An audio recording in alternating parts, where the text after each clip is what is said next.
পরবর্তীতে আস্তে আস্তে আমি যারা মামুন, গিয়াসুদ্দিন মামুনের মামলা তো এখন এই কিছুদিন আগে শেষ হয়ে গেল। এই মামলার সাথে আবার একই বিষয় নিয়ে তৎকালীন গভর্নমেন্ট, যেমন আমি 111-এর সময় যে মামলাটা দুর্নীতির মামলা হিসেবে পরিচিত ছিল, সেই মামলাটা যখন বিশেষ 7-এ সংসদ ভবনে পরিচালনা করছি, একই বিষয় নিয়ে আবার এই ফ্যাসিস্ট সরকার আরো 2-3টা মামলা করেছে।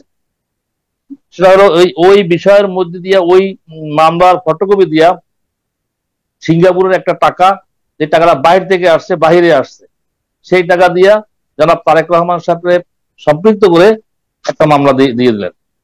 অথচ এই মামলা কিন্তু এই বিষয়ে নিয়ে আগে বিচার হয়ে গেছে। আবার দেখেন ওই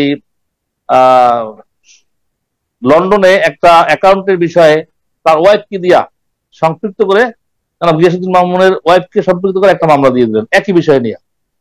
এইরকম করতে করতে তার বিরুদ্ধে বিভিন্ন চাঁদাবাজি, বিভিন্ন মামলা মিলে মিনিমাম 20 থেকে 22টা মামলা দিয়েছে, অস্ত্র মামলা দিয়েছে।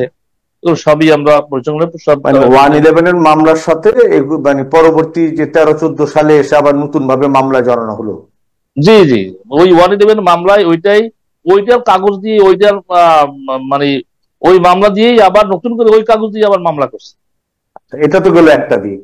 আবার এই যে করোনাকালীনও দেখলাম যে কিছু মামলা হলো।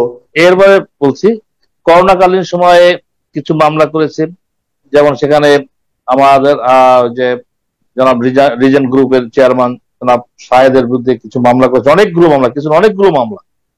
সেই মামলাগুলো, সমস্ত মামলাগুলো আপনি যদি দেখেন, সমস্ত মামলাগুলো আপনি পড়লে, আপনি যে কোনো ব্যক্তি পড়লে বুঝবে যেটা মিথ্যা এবং রটানো যে মামলা, সেরকম তাকে হয়রানিমূলক মামলা করেছে। আপনি একটা জিনিস চিন্তা করেন, সেটা হলো যে তার পিতার একটা প্রতিষ্ঠান রিজেন্ট ট্যুরস এন্ড ট্রাভেলস, সেই প্রতিষ্ঠানে জনাব শাহেদ সাহেব তিনি কোনো অংশীদার না, বা তিনি কোনো পার্টনার না, বা তিনি কোনো পরিচালনায় নাই, কোনো কিছুতে নেই। এখন সেই প্রতিষ্ঠানের টাকা দিয়ে, সেই প্রতিষ্ঠানের অ্যাকাউন্ট দিয়ে ওনার নামে মামলা করছে।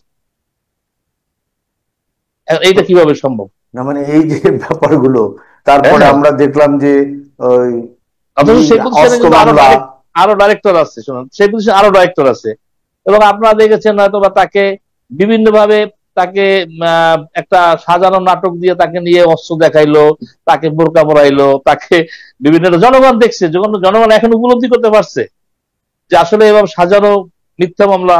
আর একজন লোক, ব্যবসায়িক লোকে তাকে বিভিন্ন ব্যবসায়িক, আপনার সাথে আমি ব্যবসা করলে আপনার সাথে লেনদেন থাকবে,